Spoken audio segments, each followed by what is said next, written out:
Existen historias que nadie puede explicar, relatos que no aparecen en los periódicos, pero que sobreviven en susurros, en foros olvidados de Internet.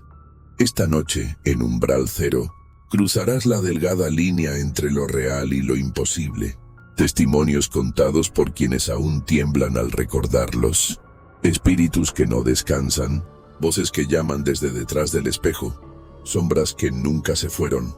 Apaga la luz, ponte los audífonos y prepárate para escuchar 10 historias paranormales reales que te harán dudar de lo que ves y lo que te atreves a creer. Durante unas vacaciones, mis hermanos y yo viajábamos en el autobús de mi tío desde Cuernavaca hacia Tepoztlán. Era al atardecer y la carretera comenzaba a oscurecerse. En un tramo solitario, dos mujeres con largos cabellos hicieron señas para abordar. Subieron y se colocaron cerca del conductor. A mitad del camino, se acercaron a una mujer que sostenía a su bebé. Sin previo aviso, una de ellas intentó arrebatarle al niño, causando heridas en el brazo y rostro de la madre. Al no lograr su cometido, ambas mujeres saltaron del autobús en movimiento y, ante la mirada atónita de todos, se transformaron en dos yeguas que desaparecieron entre la maleza. El terror fue tal que nunca olvidamos ese suceso. Desde entonces, he escuchado relatos similares de personas que afirman haber visto humanos transformarse en animales en las carreteras. Mi tía abuela vivía en una casa antigua de paredes húmedas y techos bajos. Durante años, evitó hablar de una pequeña habitación que quedaba al final del pasillo, sellada con una cadena oxidada y una cerradura vieja. Siempre que alguien preguntaba, ella decía lo mismo: ahí no hay nada que te interese. Una tarde, mientras ella dormía, decidí abrirla. Forcé la cerradura con un cuchillo. Lo que encontré fue un cuarto casi vacío, salvo por una silla de madera en el centro y un espejo cubierto con una manta. El aire estaba helado y olía a tierra húmeda. Me acerqué al espejo, levanté la manta y me vi, pero algo estaba mal. Mi reflejo no me imitaba. Moví la mano derecha, el reflejo movió la izquierda. Di un paso atrás y el reflejo sonrió. Era una sonrisa mía, pero torcida, forzada, ajena. Salí corriendo y cerré la puerta con el corazón desbocado. Desde entonces, cada vez que pasas por ese pasillo, puedes escuchar un golpecito desde dentro del cuarto, como si algo, aún esperara que le vuelvas a abrir. Cuando tenía 10 años, una noche me desperté sintiendo que alguien se sentaba en mi cama. Pensé que era mi madre, pero al abrir los ojos, vi a un niño con las piernas cruzadas al pie de la cama. Su rostro era pálido y lo más aterrador, no tenía ojos, solo cuencas negras y vacías. Extendió su mano hacia mí, mostrando una pequeña caja negra. Al intentar tomarla, desapareció. Años después, mi novia se quedó dormida en mi habitación.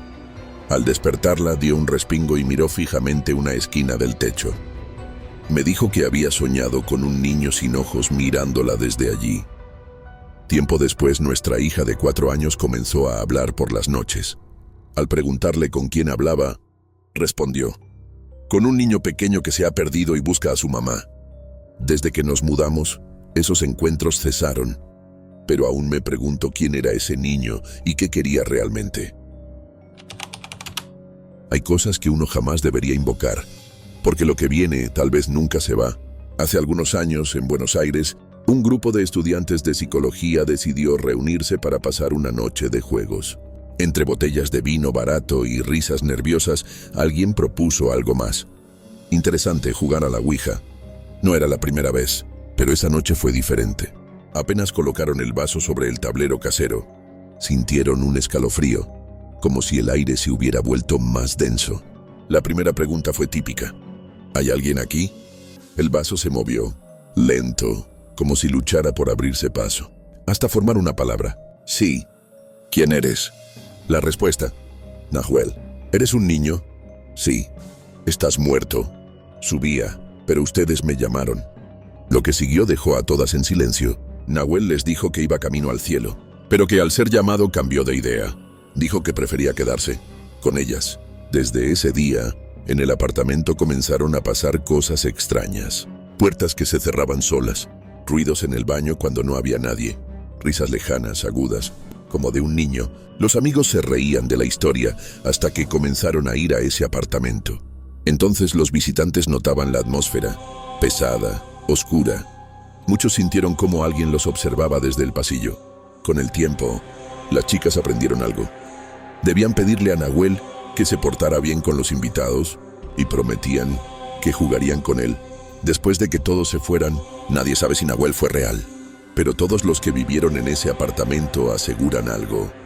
El niño nunca se fue. Era sábado en la tarde. Estaba en la cocina cuando escuché a mi hija discutir sola en su cuarto. Pensé que estaba peleando por el cargador de su laptop. Lo que no sabía era que, desesperada por encontrarlo, había hecho un ritual con un vaso boca abajo y una hoja escrita con letras. Una especie de ouija improvisada. Ella solo quería que el universo le dijera dónde estaba el maldito cargador. Lo encontró esa noche, pero desde entonces nada volvió a ser normal. Al principio fueron cosas pequeñas. Sus chanclas aparecieron encima del refrigerador. Mi maquillaje que guardo en el baño fue hallado en la lavadora. Su cuaderno de dibujo apareció abierto sobre la estufa encendida. Pensé que estaba jugando o que quería llamar la atención, pero entonces llegó David. «Mami, no te preocupes, David me cuida», me dijo una noche mientras acomodaba sus juguetes en fila. «¿Quién es David?» «Mi amigo, el que vive debajo de mi cama». Al principio pensé que era su amigo imaginario, hasta que la niñera, una mujer ecuatoriana, muy seria, vino un día y me dijo algo que me dejó helada. «Señora, su hija dice que hay un señor pequeño con barba que se le sube a la cama». Y yo lo vi la sombra, caminó por el pasillo, instalé una cámara, necesitaba saber qué pasaba. Y lo vi la puerta de su cuarto abrirse sola a las 3:17 am. Vi un juguete deslizarse por el suelo sin que nadie lo tocara.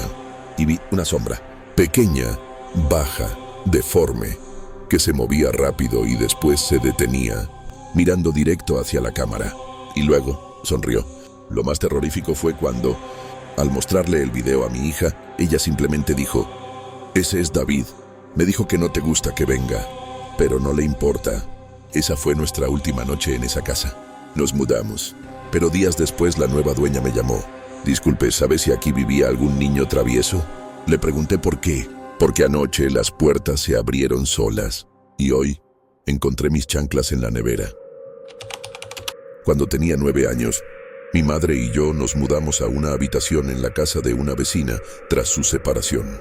La habitación tenía una única ventana, lo que la hacía oscura durante el día y aún más inquietante por la noche. Desde la primera noche noté algo extraño.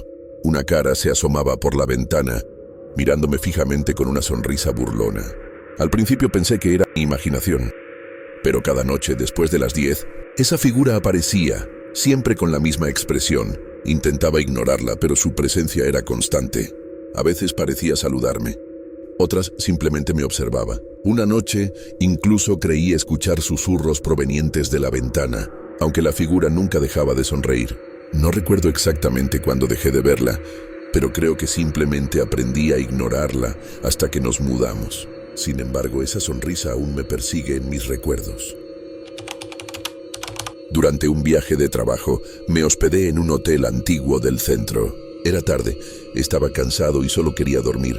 Me asignaron la habitación 311, pero al llegar al piso, por error, metí la tarjeta en la 313. La puerta se abrió, no sé cómo. La habitación estaba completamente oscura, pero me pareció ver una figura sentada en el borde de la cama. Pensé que había alguien, así que retrocedí. Justo entonces, la luz del pasillo se apagó por un segundo. Y cuando volvió, la puerta se cerró sola, de golpe, como si algo no quisiera que viera más. Bajé a recepción para aclarar el error. La recepcionista me miró con los ojos muy abiertos. «Señor, esa habitación está clausurada desde hace años. Nadie debería poder entrar». Esa noche dormí en la 311, o al menos lo intenté. A las 3:13 am, exactamente, el teléfono sonó. No contesté. Volvió a sonar. Contesté. Nadie hablaba. Solo una respiración suave, como si me escuchara dormir. Desde entonces, tengo pesadillas recurrentes con una figura sentada al borde de mi cama. Y siempre despierto a la misma hora, 3:13. Tras el fallecimiento de mis abuelos, conservamos en casa sus butacas favoritas. Una noche, mientras estudiaba en la sala, noté que mi mochila, que estaba sobre la butaca de mi abuela, cayó al suelo sin razón aparente. Al girarme, Vi la butaca moviéndose ligeramente, como si alguien se hubiera levantado de ella. No había corrientes de aire ni ventanas abiertas que pudieran explicar el movimiento. Aunque intenté racionalizar lo sucedido, una sensación de presencia me invadió. Desde entonces, cada vez que paso junto a esa butaca, siento un escalofrío y la impresión de no estar sola. ¿Podría ser que el espíritu de mi abuela aún se aferra a su lugar favorito? Durante varias semanas, recibí llamadas a las 3:33 de la madrugada, siempre desde el mismo número, privado. Al contestar solo se escuchaba una respiración muy lenta. Pensé que era una broma, hasta que una noche, esa voz susurró mi nombre, Antonio. No se lo conté a nadie, pero una mañana, al revisar el historial, vi algo imposible. Una de las llamadas provenía de mi propio número. Lo ignoré, intenté dormir tranquilo, pero al pasar frente al espejo del pasillo, lo noté. Mi reflejo sonreía antes que yo. La siguiente noche no contesté la llamada. Dejé que sonara, pero entonces el teléfono sonó dentro del closet, no el celular. Era un teléfono antiguo, de disco que nunca antes había visto. Al descolgarlo solo escuché una frase. Ya no puedes colgar. Ahora cada noche suena. No importa dónde esté, ni si cambió de casa. Siempre a las 3:33, y cada vez la voz está más cerca. Durante una fiesta de pijamas en casa de una amiga, me desperté por ruidos en la cocina. Pensando que alguien preparaba el desayuno, bajé las escaleras. El olor a huevos y bacon era fuerte y se oían conversaciones. Pero al entrar, la cocina estaba vacía, las luces apagadas y el fuego frío. Al regresar, mi amiga salía del baño. Le conté lo sucedido y me dijo que probablemente estaba soñando. A la mañana siguiente, su hermano nos regañó por el ruido en la cocina durante la noche. Lo extraño es que mi amiga no le había contado nada. Esa casa siempre tuvo una atmósfera extraña, incluso después de mudarse. Las experiencias paranormales continuaron en su nueva vivienda. Es como si algo los hubiera seguido. Si llegaste hasta aquí, tal vez ya no vuelvas a ver la oscuridad de la misma manera. Detrás de cada relato hay alguien real, alguien que aún no ha podido olvidar lo que vivió. ¿Te ha pasado algo parecido? Déjalo en los comentarios. Tal vez tu historia sea la próxima en cruzar el umbral.